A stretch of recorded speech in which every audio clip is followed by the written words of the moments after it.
ভোটের আগের দিন বিমানে করে ৭৪ লাখ টাকা নিয়ে যাচ্ছিলেন ঠাকুরগাঁও জেলা জামাতের আমির বেলাল উদ্দিন প্রধান।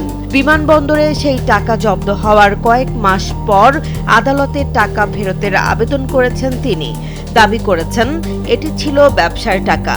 তবে সেই দাবির পক্ষে দেয়া নথি নিয়েই এখন নতুন করে প্রশ্ন তুলেছে তদন্তকারী সংস্থাগুলো। ঘটনাটি ঘটে জাতীয় সংসদ নির্বাচনের আগের দিন।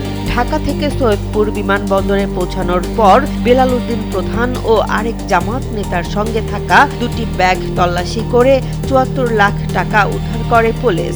সে সময় বিএনপির পক্ষ থেকে অভিযোগ ওঠে এই টাকা ভোট কেনার কাজে ব্যবহার হতে পারে, যদিও শুরু থেকেই জামাত সেই অভিযোগ অস্বীকার করে আসছে। পরে আদালতে টাকা ফেরতের আবেদন করে বেলাল উদ্দিন প্রধান জানান, ঢাকার একটি প্রতিষ্ঠানের কাছ থেকে ব্যবসার উদ্দেশ্যে ৭৫ লাখ টাকা নিয়েছিলেন তিনি। আদালতে ট্রেড লাইসেন্স, চুক্তিপত্র সহ কয়েকটি নথিও জমা দেওয়া হয়। তবে তদন্তে দেখা যাচ্ছে যে প্রতিষ্ঠানের সঙ্গে ওই চুক্তির কথা বলা হয়েছে তাদের সঙ্গে এত বড় অঙ্কের লেনদেনের আগের কোনো তথ্য পাওয়া যায়নি। এমনকি সংশ্লিষ্ট ঠিকানায় গিয়ে সেই প্রতিষ্ঠানের নিয়মিত কার্যক্রমও খুঁজে পাননি প্রতিবেদক। তদন্তে আরও উঠে এসেছে বেলাল উদ্দিন প্রধানের মালিকানাধীন পোশাক তৈরির কারখানাটি তুলনামূলক ছোট। তার সর্বশেষ আয়কর নথি অনুযায়ী বার্ষিক আয় প্রায় ৪,৭৯,০০০ টাকা এবং মোট সম্পদের মূল্য প্রায় ২৪ লাখ টাকা। অথচ আদালতে দেয়া নথিতে প্রায় ৭৫ লাখ টাকার ব্যবসায়িক লেনদেনের দাবি করা হয়েছে। এই অসামঞ্জস্যও তদন্তকারীদের সন্দেহ আরও বাড়িয়েছে। জীবন অবাক না করলে কে করবে? ২৮% মিল্ক ফ্যাটের অবাক করার সাথে ফ্রেশ মিল্ক পাউডার। জীবন অবাক করুক প্রতিদিন। সৈয়দপুর থানা আদালতকে জানিয়েছে, উপস্থাপিত নথির সত্যতা যাচাইয়ে সিআইডির বিশেষজ্ঞ তদন্ত প্রয়োজন।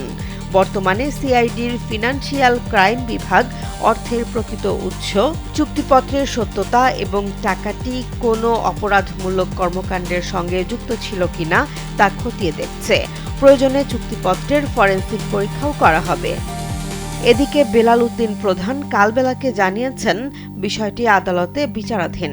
তিনি দাবি করেন টাকাটি বৈধ ব্যবসায়িক লেনদেনের অংশ ছিল এবং বিমানবন্দরের সব নিয়ম মেনেই তিনি ওই টাকা বহন করছিলেন। তবে কেন তাকে আটক করা হয়েছিল সেটিই তার কাছে প্রশ্ন। আদালতে উল্লেখ করা ৭৫ লাখ টাকার মধ্যে ১ লাখ টাকা তার পকেটে ছিল বলেও দাবি করেন তিনি। ৭৪ লাখ টাকার এই ঘটনা এখনো তদন্তাধীন।